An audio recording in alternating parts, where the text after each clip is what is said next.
বিনা নিমন্ত্রণে বিয়েবাড়ি কারা কারা এমন খেয়েছো অবশ্যই বলো। আমি আজ এই প্রথম তোমাদের জন্য বিনা নিমন্ত্রণে বিয়েবাড়ি যাচ্ছি, তাও আবার বাড়ির পাশেই। চলে গিয়েছি আর এসেই দেখা হয়ে গিয়েছে একটা বাড়ির পাশের বউয়ের সঙ্গে। ও আমাকে বলছিল, কী গো বিনা নিমন্ত্রণে নাকি? তা চলে গেছি খেতে ফুচকা। ফার্স্টেই ফুচকা খেয়ে নিলাম, ফুচকাটা না দারুণ টেস্টি ছিল। আর এইদিকে কফি আর পকোড়া দিচ্ছিল, তাই টুক করে একটু কফি আর একটু পকোড়া তুলে নিয়ে আসলাম। নিয়ে এসে এদিকে লুকিয়ে খেতে হবে, কারণ বাড়ির লোক দেখে ফেললে তো প্রবলেম হবে, তাই না? যেভাবে এসেছি কারোর বোঝার উপায় নেই যে বিনা নিমন্ত্রণে বিয়ে বাড়ি এসেছি। একদমই না, আমাদের নিমন্ত্রণও ছিল। তো নিমন্ত্রণ ছিল, তো সেই নিমন্ত্রণ রক্ষা করতেই আমি গিয়েছিলাম। তো গিয়েই পকোড়া খেয়ে নিয়েছি।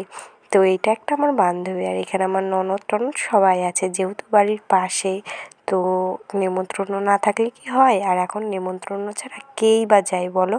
না খেয়ে থাকলেও কেউ নিমন্ত্রণ ছাড়া কারোর বাড়ি যাবে না খেতে, একমাত্র ভিখারিরা ছাড়া।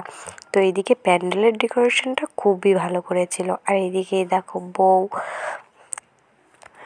তো গিয়েই বউয়ের একটা ছবি তুলে নিলাম, একটু ভিডিওও করে নিলাম। তো এখানে বউকে কেমন লাগছে অবশ্যই কমেন্ট করে জানিও। এইটা হলো আমার সাজনী বান্ধবী। তো এই যে এখানে বউ আর বউয়ের যা ফটোশ্যুট চলছে, তো দুজনকে কেমন লাগছে অবশ্যই কমেন্ট করে জানিও। তো আমার তো দুজনকেই ভালো লাগছে।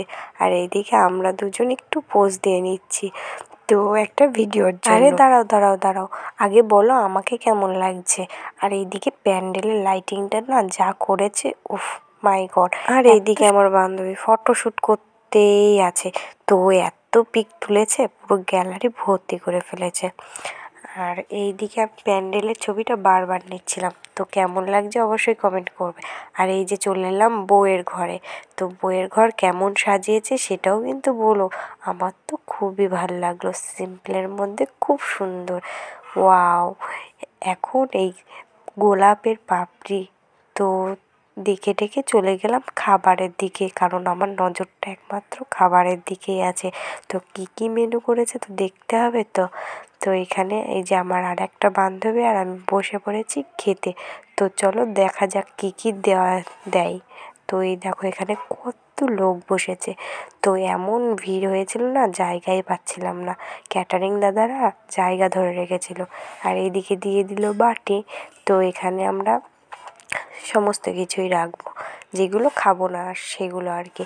এই যে তারপর দিয়ে দিল পাতা, তো আমার বর আর আমার কাকা শ্বশুর একসাথে বসেছে। তারপর দিয়ে দিয়েছে ভেজিটেবিল চপ, তো আমার ভেজিটেবিল চপ একদমই ভালো লাগে না, তাও আবার সস নেই, সেই জন্য আর খাইনি। তারপরে দিয়ে দিল কড়াইশুঁটির কচুরি আর চানা মশলা, তো এটা আমার কাছে খুবই ভালো লেগেছে। তো কড়াইশুঁটির কচুরি কার কার ভালো লাগে অবশ্যই কমেন্ট করে বলো। আর আমার বান্ধবী তো দেখো গপ গপ করে খাচ্ছে, আর এদিকে আমার বর আর আমার কাকা শ্বশুরও খাচ্ছে। একটুখানি ছিঁড়ে দিয়ে দিলাম মুখে, উফ যা টেস্ট না, এখনই এডিট করতে করতে খিদে পেয়ে যাচ্ছে। খুবই ভালো টেস্টি হয়েছিল, তো আমি সেটাই আমার বরকে বলছিলাম যে খুবই ভালো হয়েছিল। তারপর দিয়ে দিয়েছিল ডাল আর ভাত। তো বিয়েবাড়িতে এই একমাত্র খাবার যেটা দিয়ে একটু পেট ভরে খাওয়া যায়, বাদ বাকি কিছু দিয়েই খেতে ইচ্ছে করে না। আর এই দেখো আমার বর আর আমার কাকা শ্বশুর মিলে খাচ্ছে। তো এদের দুজনকে কেমন লাগছে অবশ্যই বলো। ভিডিও করছি বলে আমার কাকা শ্বশুর তো হেসেই যাচ্ছে। আমি আবার জিজ্ঞেস করছিলাম কেমন হয়েছে খাবারটাও, বলছে খুবই ভালো, রান্না তো খুবই ভালো হয়েছে। তো আমরা একদম লাস্টের দিকে বসেছিলাম বলে এই যে জলের ট্যাঙ্কিটা দেখা যাচ্ছে। আর এদিকে চলে এসেছে ইঁচড় চিংড়ি, তো ইঁচড় চিংড়ি তো আছে, কিন্তু চিংড়ি তো একটাও দেখি না বাবা, আমি তো একটাও চিংড়ি পাইনি। তো আমার কাকা শ্বশুর বলছে কি চিংড়ি থাকলে দাও, না হলে দিতে হবে না। বিশাল ভালো না? তো এদিকে ও বলছে, আমি বললাম কেমন হয়েছে, ও বলছে খুবই ভালো। তো ও তো খেয়েই যাচ্ছে। আর এইদিকে আমিও খাচ্ছি। তো স্যালাড দিয়ে দিয়েছিল, তারপরে স্যালাড দিয়ে, স্যালাডে শসা দিয়ে আর ডাল দিয়ে ভালোই লাগছিলো খেতে। তো এখন এডিট করছি আমি, মানে আগে বিয়ের পরের দিনকে। তো এখনই খিদে পেয়ে যাচ্ছে। তারপর দিয়ে দিল এই যে মাংস, আর মাংস লেগ পিসটা খেতে যা লাগে না, সত্যি সত্যি খুব ভালো লাগে। তো তোমাদের কার কার লেগ পিস খেতে ভালো লাগে অবশ্যই কমেন্ট করে জানাবে। তো বিনা নিমন্ত্রণে কারা কারা এমন খেয়েছে অবশ্যই খুব বলো। আর এই যে আমার পাতে এত কিছু পড়ে আছে, এখনও মাংস আছে, আর তারপর দিয়ে দিল চাটনি আর পাঁপড়। তো চাটনি পাঁপড় তো মাস্ট খেতেই হবে। তার আগে দিয়েছিল ফ্রাইড রাইস দিয়ে মাংসটা খেয়েছিলাম, তো ফ্রাইড রাইসের ক্লিপটা নেওয়া হয়নি।